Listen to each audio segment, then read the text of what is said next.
I can't believe a year has gone by from when we met last time in Malaga. It's been an amazing amount of change over that period for the company. When we met you last time, we had just finished the acquisition of Denon & Marantz. So you can imagine how much change has occurred over the last 12 months. We've done a whole bunch around growing the core business, making sure we're getting in the smart home, and actually continuing with some acquisitions, and I'm going to talk about all of that today. I want to talk about where we're going and what we're focused on achieving. The first is finishing off the overall integration of the business. I would say a tremendous amount of work the last 12 months has been focused on that. How do we bring the companies together? And I think you're going to see today, when you walk the booths and you get the demonstrations, just how far along we are in making that happen. But there's really three areas that we're focused on.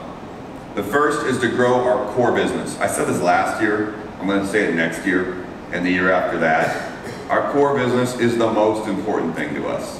AVRs, hi-fi, mini systems, and loudspeakers. That is the most important part of our business, and we will maintain our focus there. And the reality is, when you do that, it grows. That business grew in 2016, it grew in 2017, it'll grow in 2018 again for us. And there's three parts of growing the core. The first is actively managing our brand portfolio. Being a portfolio of brands, the most important thing we can do is make sure they stay differentiated. They cannot become the same thing. So we spend a lot of time making sure we're understanding the consumer and ensuring brands appeal to different consumer sets. Second way we grow the core is fantastic product. I mean, this is a product company. So having great products matters a great deal. We've got 325 engineers focused on this every day. And you can see the results. On the left-hand side is the market share we have in AVRs from 2014 to 2017. You can see it increase from 21% to 30%. That only happens when you have great product every year. The middle is the same stat for loudspeakers, except in the US. And so you can see that going from 24 to 27%. And then sound bars, about 3 years back, we decided this was going to be a very, very important part of our business. It's gone from 2% share to 4% share. That's a roughly $3 billion market.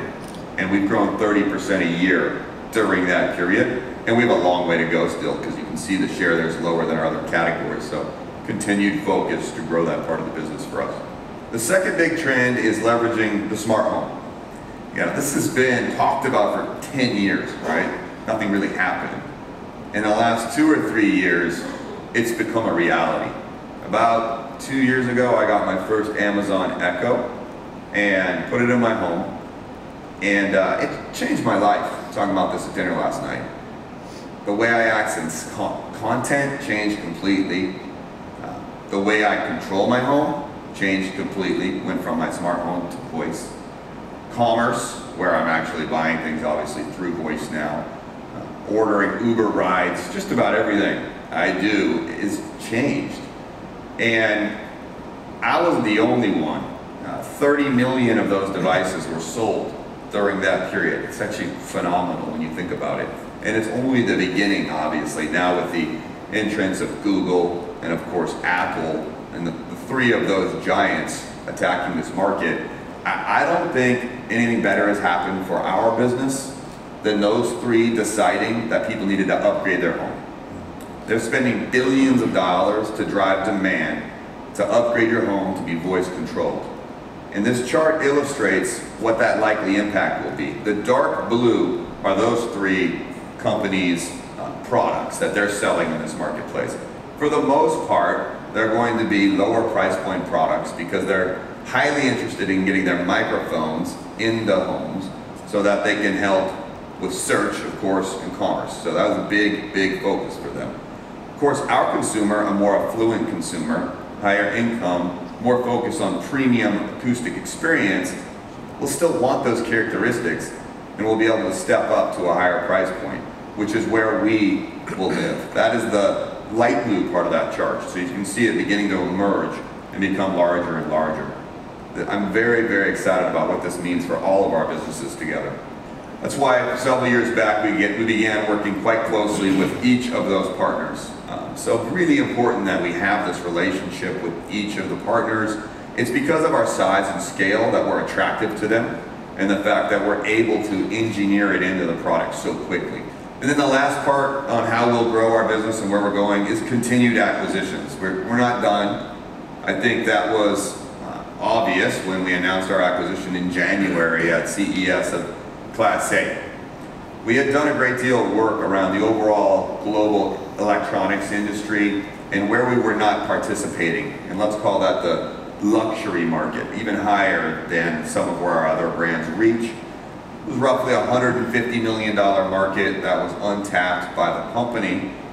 But we can leverage our electronics, our distribution, our ability to work with multiple brands to also get into that marketplace. That's why we acquired Class A. I think it's illustrative of our acquisition strategy overall, which we will always be seeking brands that are additive to the overall portfolio and don't cannibalize the portfolio. So I say this so that you're not surprised down the road as we continue to announce additional acquisitions to grow the overall business, with the long-term goal being building a global audio platform. You can see each of the brands and when we acquired them, but the key message, of course, is we will continue to make acquisitions that we believe add to Sound United and hopefully add to your business too.